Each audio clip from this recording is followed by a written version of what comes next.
welcome back to the From the Terrace podcast and to another episode of Champ Talk. This week, me and Regan are joined by Mr. Wycombe fan, Tom Creswell. You right, Cres? Hello there, hello. He is going to be ranting. He's looking very much forward to it later on in the show. But before we get into it, we're going to start with Bristol City and Middlesbrough, Regan. The wheels and the bus seem to be falling off, don't they? They're not going round and round. Well, everything I said the other day that this is just a blip in form. Forget what I said because that was embarrassing. That was awful. Did you see the goal? No, I didn't actually see it. The goal was unbelievable. Bentley just passed it to Taylor Moore, and Taylor Moore is there, and he just dwells on the ball and gives it straight to Borough, like in his own box. It's terrible in defence. It's awful. I'm sure you like the comment as well. And Mr. Alfie Mawson got injured. Okay. And apparently it's his knee.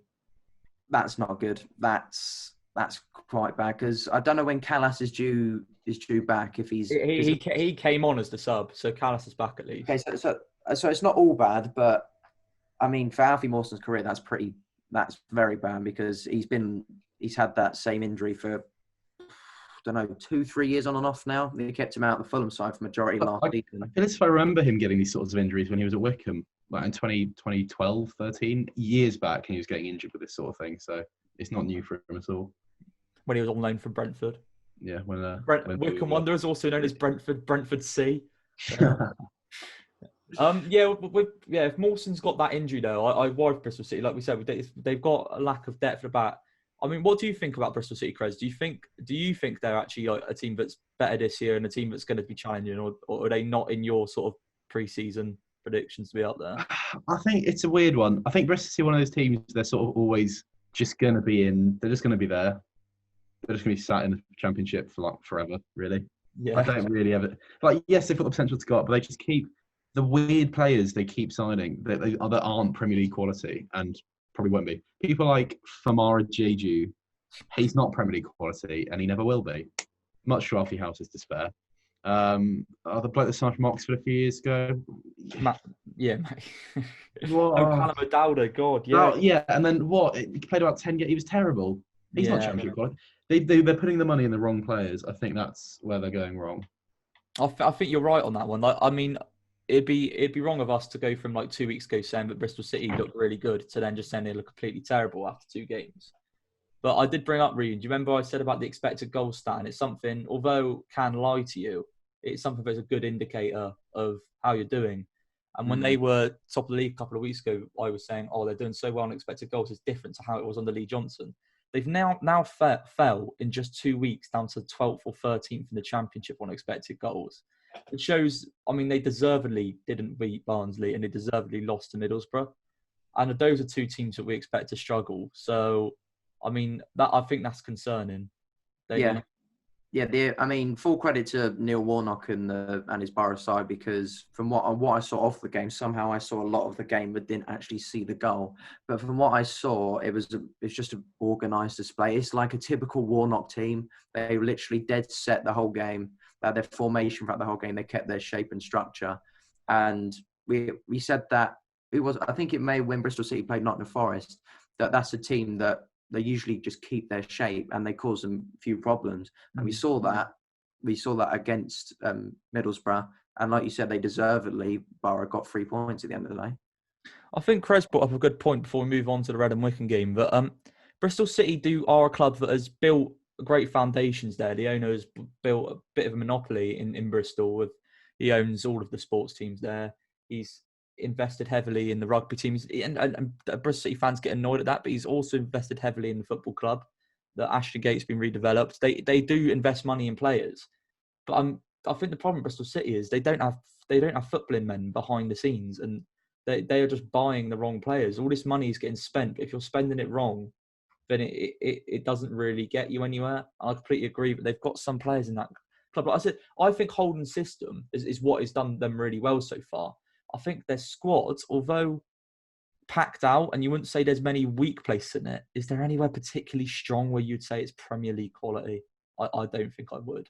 And for a team to have spent that much money in it not to look like that, don't get me wrong, they're a top half team. They're not they're the sort of team that would push for the bottom spot in the playoffs. That's their peak, I think. Yeah, I agree. I think they're completely every year the chasing pack. They're not. They haven't done anything that makes you think that they're going to maybe go on to another level of that. And They're just Southern Preston. That's the thing. I like their business in the summer. The likes of Chris Martin on a free, and they spent without spending loads of money. They got in good players, but they're still not players that take you to another level.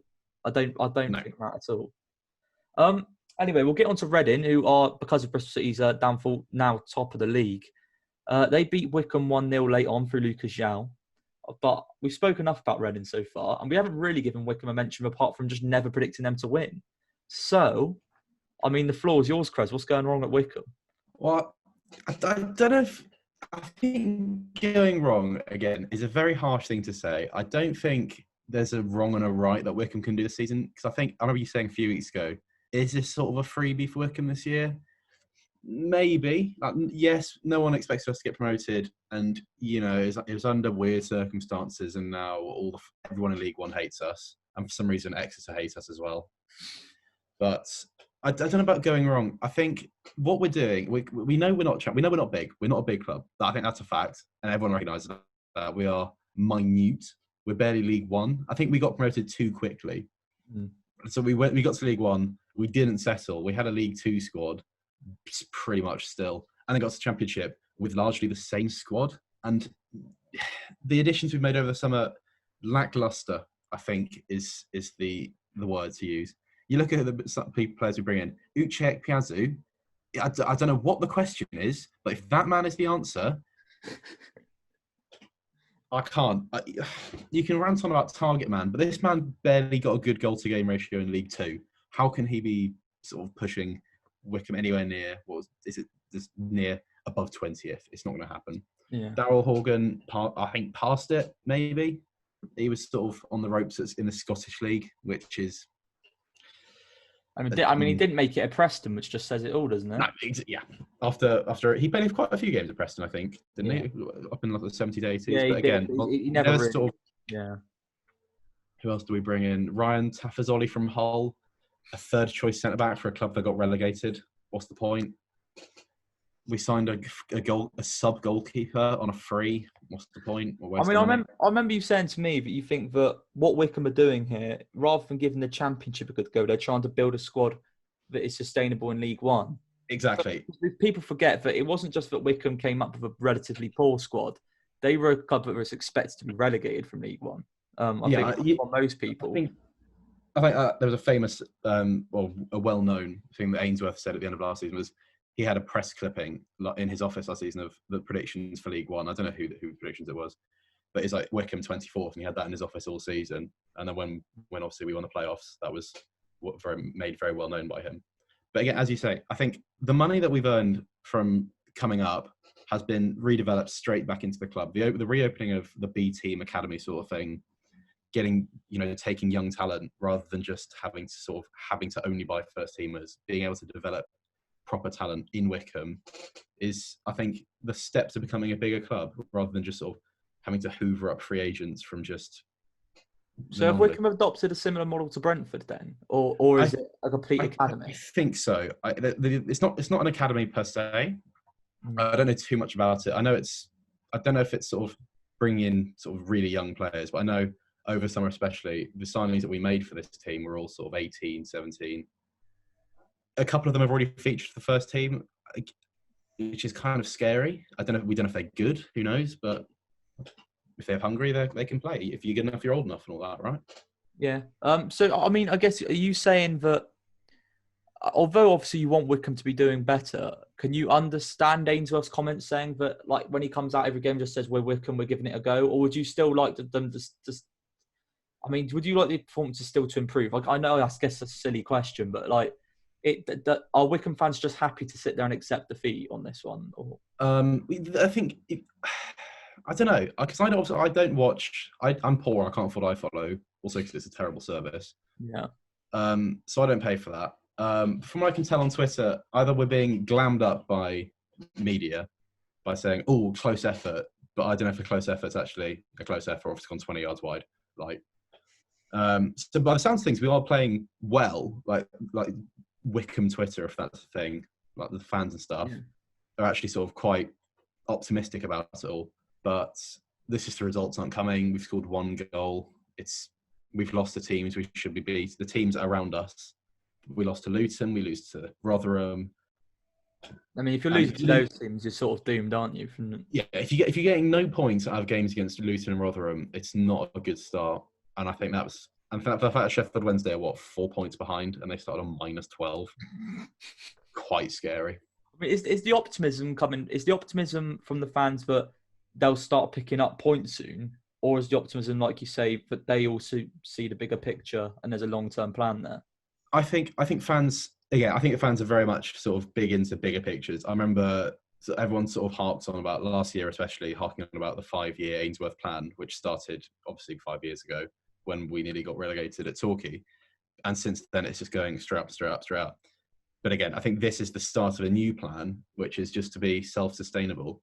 And I think that's the sort of the real aim here for Wycombe. They'll play their football on the pitch and stuff, but I don't think they're too fussed about what league they're in, as long as it's, not struggling. I think because we've had so much financial turmoil over the last decade or two, I think the just stability of having a new owner, having a proper team behind it all, and now having a steady source of income just by playing better, quite frankly, is the long game.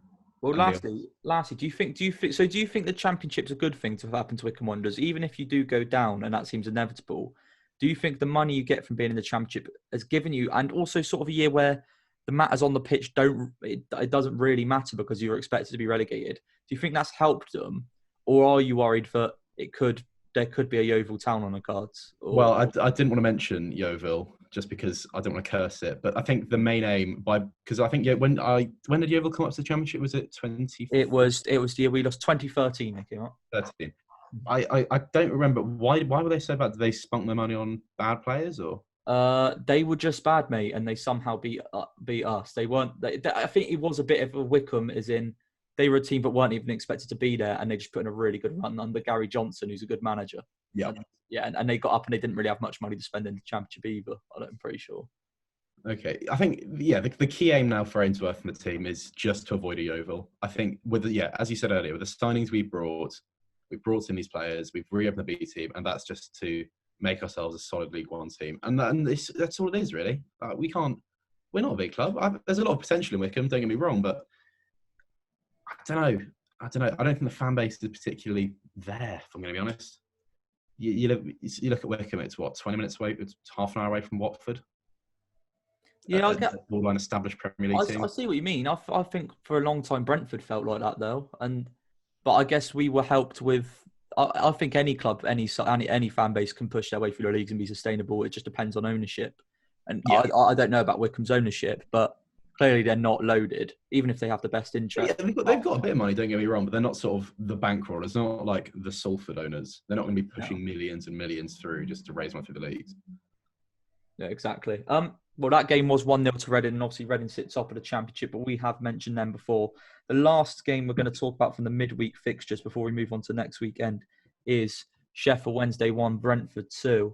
I mean, obviously I'm going to talk about it, but Regan, thoughts on? Did you see the goals? Did you see how Brentford played? Or I didn't see anything, but I read on Twitter about how Brentford were playing and especially how Sheffield Wednesday were playing, because from what I saw on Twitter, it might just be because who I follow, etc. But I saw a lot more on the way Sheffield Wednesday were playing and the way that Brentford were playing. And I know they didn't get their result, and prediction showed that I thought they were going to, because, like I said, that's a team that is willing to fight. And what I saw from what I've seen off Twitter is that that was a really resilient performance. I haven't seen any stats or anything, so this is just going off what I've seen. Is that's a resilient performance, and they were level for. I mean, it was only 5 minutes, but to pick yourself up after, when was it? It might have been just last week when we talked about all the new signings that they have. That's the type of feeling that I get at this club at the moment, is that they're getting a good core. I think both you and me said that, Bill. They're getting a good core together. And I think this is, even though it's not the result they hoped for, I imagine this is a good experience to take away from a new set of players now the window's closed, that all these players are with them for the long road now. And I'd say, like I said, it's not the result that they were hoping for, but I could see a lot of positives coming out of this game. I think you're right about a lot of the talk was on Twitter about Sheffield Wednesday rather than Brentford. And I don't think that's because Sheffield Wednesday were particularly amazing. Brentford still controlled the game really and deserved to win. But it was, I think a lot of Brentford fans were surprised how good Sheffield Wednesday's squad was and how well they applied themselves. Don't get me wrong, we controlled the game and we could have had 3 or 4. But you expect to come up against a team who's in that turmoil, who's on the minus points, and you expect it to be a walk in the park and look like a squad on the pitch that's all over the place. But they're very far from that, and they actually look like a team that could pose, like if they didn't have the point deduction, could pose a threat to the top half. They look like a very well organised team. They weren't particularly threatening. Brentford did really well to shut them out. I think it was from the 39th minute onwards, when it's 2-1, especially, you think Sheffield Wednesday want the goal. They didn't have a shot from the 39th minute onwards. It wasn't because they were particularly poor, but Brentford just didn't let them get. Their tactic was very much lump it in the box, and Brentford didn't let them go. I mean, the only concern I think from the game for Brentford was that Pontus Jansson went off injured. But from what Thomas Frank has said, it looks like it might only be a couple of weeks, which is quite good. He did say that last time though, when he said a couple of weeks, and he was out for like 2 months. He did, yeah. That's exactly what I thought. I heard in the interview, he said, like, oh, he may be back Saturday, or he may be back in a couple of weeks. I was like, oh, bloody hell, brilliant. And then literally straight away I thought, wasn't he meant to be out for 2 weeks last time? He was out for 3 months. So that's a bit concerning. The highlight of the game, though, was Ivan Toney, the man of 7 goals in 4 games. He is the championship top goal scorer. I mean, I thought he was unbelievable. He scored the goals. He got scored the chances he got taken. His hold-up play was brilliant. And I told you, Regan, I said it was only a matter of time. He didn't look great in the first couple of games. As soon as he got used to the way Brentford are playing, he looks like the best striker in the division. He looks strong. He's not got the pace of Watkins, but he's got strong. He's skillful. His hold-up play is brilliant. And I don't think he stepped a foot wrong. But I know Creswell sort of disagrees with me on Ivan Toney. Not a fan. He's just a bit. He thinks he's a lot better than he is. I think he's good. Don't get me wrong. He thinks he's already Premier League quality, and that's my issue with him. I hate people like that. Like, you were League One a year ago. Shut up. Yeah, I agree with what you said, because when a lot of the comments coming out with Brentford might not sign him and the things he was saying, and he was waiting for a Premier League move, I did think he was a bit cocky. You're in League One. Shut up. Take what you can get. Just get away from, because Dan McAntony is a moron. No, I completely agree with that, but I do think McAntony, but you're an idiot. Yeah, I have liked Tony's interviews though, and it feels like maybe he wasn't too cocky, and maybe it's just more he has self-belief and believes he can get further. I mean, into the Premier League. Do you not think he could be a Premier League player like Ollie Watkins? Then I know it's only early days. Do you think Championship's his ceiling? Maybe.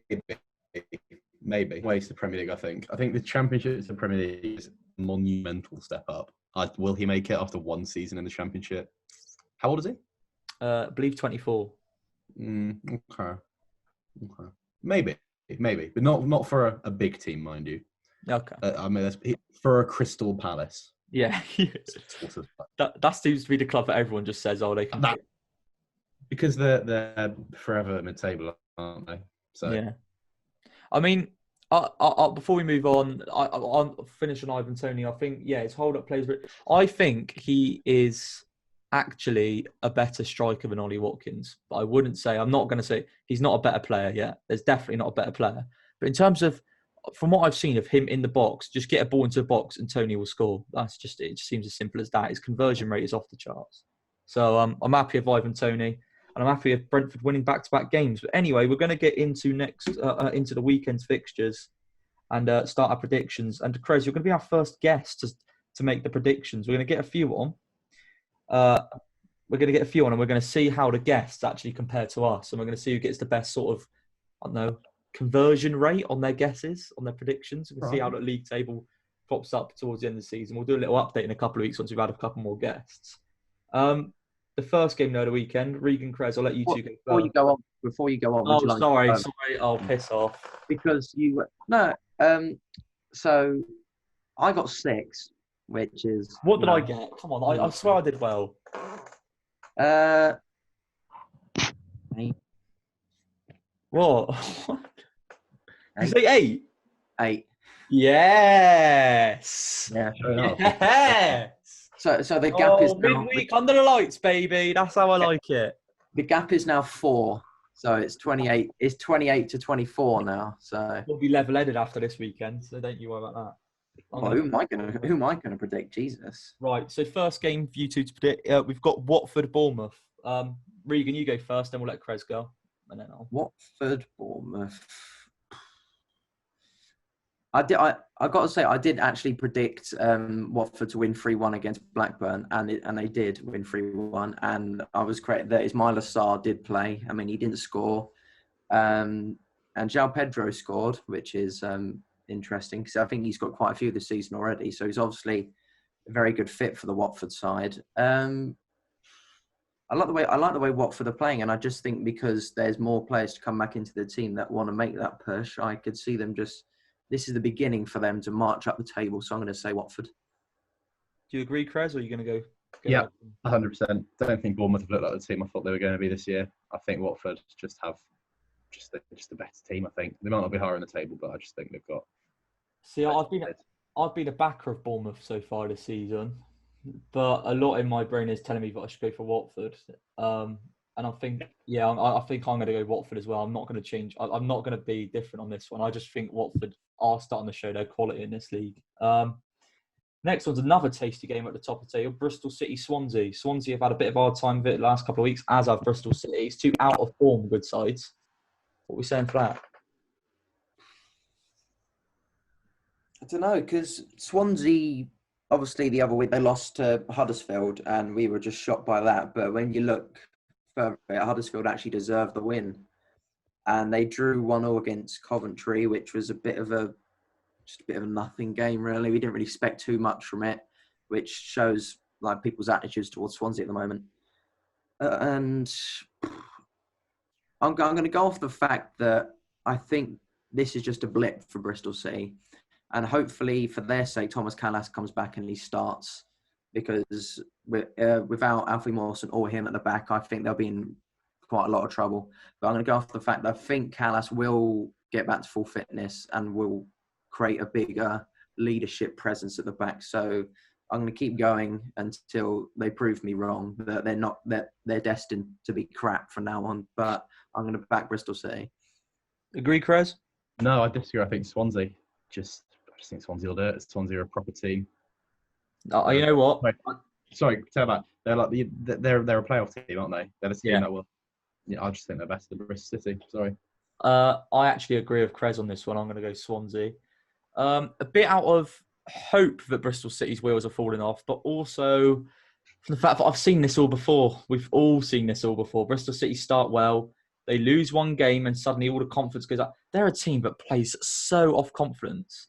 And we'll wait and see if Dean Holden turns this around and maybe it was Lee Johnson. If this keeps happening where they go on these streaky runs with this team, maybe it wasn't streaky Lee Johnson and it was streaky these players' mentality. You never know, do you? Like they could be a team that plays off confidence, but I'm going to go Swansea as well. Cardiff, Middlesbrough.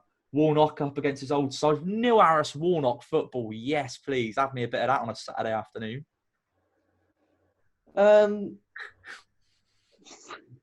Shit. I'm looking at my phone here at the form, and literally 1-1, 1-0, 0-0 for Cardiff, and 0-0, 1-0, and 2-1 for Borough. That just screams one of the worst games of the season. But I think it's because it's against his old team. And I think if anyone can shit out his way to a win against his former club, it's going to be Neil Warnock. So I'm going to back Borough. Can I say draw? Yeah, you can say draw, yeah. I want to say draw. 0-0. Written all over it. I'm going to say 0-0 as well, draw. I like your logic though, Ree. I was sort of going to go Warnock, but only didn't because you said I'm trying to go different, but yeah. Warnock's obviously going to want to beat Cardiff, but the players aren't that good. No, the players is disposable. He can, but the players can't. So. Yeah, that is a fair point. Coventry, City, Blackburn. Blackburn.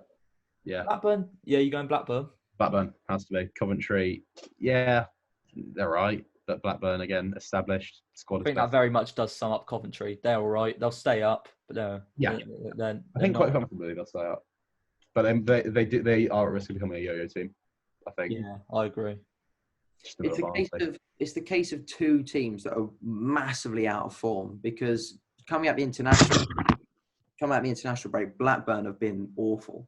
I mean, they got played off the park by Watford, but I can't expect that. And then they handed Forest their first win, and we know that Forest haven't really been amazing. It was maybe just a one-off for Chris Hughton, I don't know. But like you said, I think there's some players in the Blackburn squad, like Armstrong, that in those games, I think they'll just show their class, and I think it will be Blackburn. I think we've all gone Blackburn then on that one. Huddersfield, Preston next. Huddersfield starting to push their way out the league, Regan. What did you say, bottom? I did say bottom, yeah. I mean, Preston beat QPR, yeah? Yeah, they beat 2-0. And Huddersfield beat Derby 1-0. I am going to edge Preston just because I think Huddersfield a bit of a streaky team looking at their results. I think it relies on a bit of luck to like 1-goal wins every so often. I think this could just swing against them for a change. What are you saying, Tom? I'm going to say draw. Yeah, I like the draw there. Am I going to go for a draw though? Ooh, you know what? I think I am. I'm going to go for a draw. I'll tell you what though, Regan. Huddersfield's goal against Derby was unbelievable football. That's what I score, yeah. It was unbelievable football. Unfortunately, their players are crap though. So, like I said, it'll be a draw. Millwall, Barnsley. Then much needed to be said about this, or do you think there is a prediction? I mean, I've got to say, but Barnsley, I thought they were literally not going to win a single game. I mean, they haven't won a single game, mate. Sorry, not get a single point. They were like destined for the new Wycombe. They'll just lose constantly. Whoa. What? Where's the incorrect? Where's the incorrect in that statement? You say the new Wycombe. Wycombe and the new Wycombe. Yeah, Wycombe are Wycombe right now. We don't need a new Wycombe. You can't have a new one when the one already exists. I mean, the Stoke game was exactly how Bill predicted. It was a bit crap. It's just 4 cases of awful defending, pretty much. But then they got their draw against Bristol City. But it's Millwall at the Den. I know there's no fans. I say this every week, but every time they're at the Den, I just back Millwall, and I'm going to continue to do so. So Millwall. I think Millwall agreed, didn't we? Yeah, 100%. Yeah, Millwall. One of it will be Tom's interest now. It's Norwich Wycombe. Oh God, right. I mean, I'm just going to say it, Norwich. And Regan, I will give bonus points for this one. I'm going to do a bonus points. We might start doing this. I think a bonus points result where if you guess the actual score correct, you get 3 points instead of 1. How's that fair? Like, why? Now you're losing.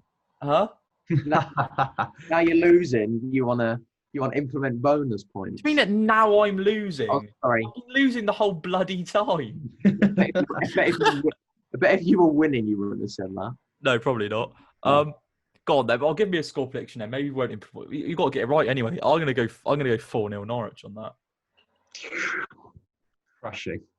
I'm gonna go 3-0. What you say, Tom? Norwich. Oh, really, really good. I thought you said Wycombe. Do you know what? I'm gonna say 1-1. I think big game. It's at Carrow Road. I think the boys will be up for it. Akinfenwa to do the business. Is Akinfenwa back? Yeah, he played the other day. He's made his championship debut. I love that. You know what? If Akinfenwa is going to score against anyone, it will be Norwich. It actually will. Exactly. Just because it's the memes. Just for the memes. So yeah, 1-1. I'm a strong 1-1. Okay. Next one is proven wrong in the first 20 minutes, mind you, but next one is QPR Birmingham. Karanka 1-0. Agreed. Karanka 1-0. Yeah. I don't think QPR have anything this season. So yeah, there's no Eze, there's nothing. It is shithouse football against a team that plays really open. It's only going one way. It's going to the team that plays shithouse football. Yeah. Only 3 games left now. We've got Reading, Rotherham. Reading, I agree. Although Rotherham started the season really well, to be fair to them. Yeah, they beat Wycombe. That's it. And they got a draw against Birmingham and a draw against... No, who else they beat? I'm sure they beat someone else. They not? They're doing all right. Oh, anyway. Reading, anyway. Sheffield Wednesday, Luton. Sheffield Wednesday, I think. Yeah, I'm going to go for it as well. I just fancy Sheffield Wednesday fell on. Good old Sheffield Wednesday. Close the gap on Wycombe to 1 point. Mm. I'm going to go Sheffield Wednesday as well because, like I said the other week, I think Luton struggled against these teams, which they will again. And lastly, Stoke Brentford. Stoke, just because they're Stoke. I mean, genuinely, I really don't. I really don't argue with that logic at all. You can't. Stoke are just what everyone says they are. Just Stoke. Yeah, they are Stoke. It's on a cold, rainy afternoon in Stoke? Probably not. It's either going to be one of the most boring games of the season, or it'll be typical for Brentford to go out and absolutely smash them by about 5 goals. So, and I'm going to go for the latter. So I'm going to go for the Bees. Well, I mean, this is hard. It's hard. I don't like having Brentford to predict on because, I mean, in all honesty, I want to agree with Krebs, but I can't not back my team. Can I? Well, I'm a Fulham fan, so yes, you can not back your team. I'm going to go Stoke then. I think we're playing all right, but Mads Bexar and centre the back, no Pontus, away at Stoke. Just sounds grim, doesn't it? I'm going to go Stoke. Anyway, that is this episode of Champ Talk over. We'll update you with the predictions. And we're going to have another show in midweek again, and then we'll have 2 shows. We'll have the midweek show and the weekend show. Thanks, Chris, for joining us, mate. No worries. Nice to be here. Apart from when you talk about Wycombe. No. Remember to like the video, subscribe to the From the Terrace podcast YouTube channel, leave us a rating on iTunes, and we'll see you in the next Champ Talk.